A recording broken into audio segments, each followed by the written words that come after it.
या short story में। दोस्तों, आज फिर एक नई कहानी के साथ मैं आपके बीच में उपस्थित हुआ हूँ। आज हमारी कहानी है दोस्त की कुर्बानी। एक राज्य में श्याम नामक युवक रहता था।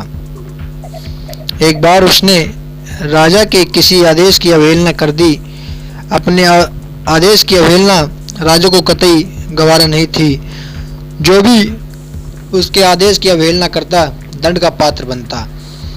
श्याम को भी सैनिक बंदी बनाकर राजा के समक्ष ले गए।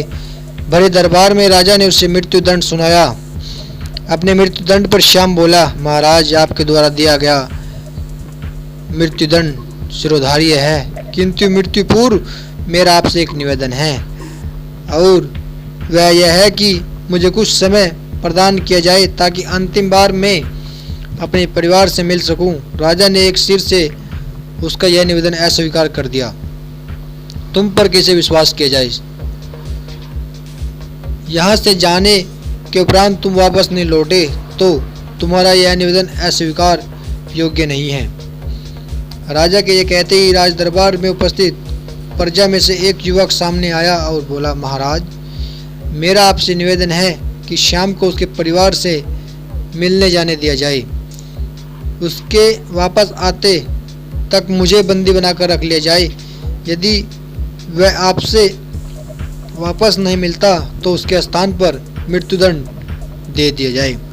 युवक की बात सुनकर राजा आश्चर्यचकित रह गया। पहली बार ऐसा व्यक्ति उसके सामने था जो किसी अन्य के लिए अपने प्राण देने तत्पर था। राजा ने पूछा, कौन हो युवक, और इसका स्थान क्यों लेना चाहते हो? महाराज, मेरा नाम कन्हैया है। मैं श्याम का मित्र हूँ।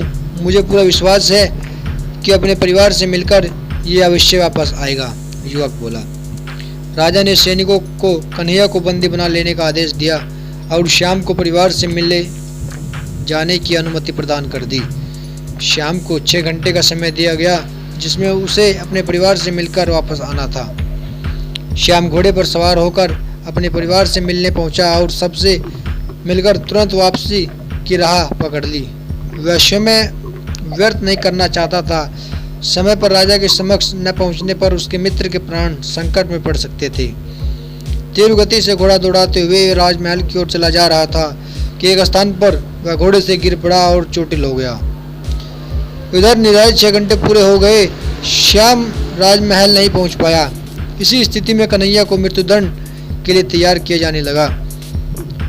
अपने अंतिम समय में कन्हैया ने श्याम को स्मरण किया और आंखें बंद कर ली। वह प्रसन्न था कि वह अपने मित्र के काम आ सका, किंतु अंतिम क्षण में श्याम राजमहल पहुंचा। वह राजा से बोला, देरी के लिए क्षमा महाराज, मैं घोड़े से गिर जाने के कारण चोटिल हो गया था। अब मैं वापस आ चुका हूँ। कृपया मेरे मित्र कन्हैया को छोड़ दीजिए। श्याम का कथन सुनकर कन्हैया ऊंचे स्वर में बोला, मित्र, तुम चले जाओ। श्याम बोला, नहीं मित्र, मेरा दंड तुम कैसे भोग सकते हो, और मैं तुम ऐसा करने कैसे दे सकता हूँ? मेरा दंड है, मैं ही भोगूंगा। तुमने मेरे लिए जो किया उसके लिए मैं तुम्हारे आभारी हूँ। राजा श्याम और कन्हैया की मित्रता देखकर बहुत प्रसन्न हुआ और बोला, ऐसी मित्रता मैंने आज तक नहीं देखी। मैं तुम दोनों से बहुत प्रसन्न हूँ और घोषणा करता हूँ कि तुम दोनों में से किसी को भी मृत्युदंड नहीं दिया जाएगा। मैं तुम दोनों को स्वतंत्र करता हूँ।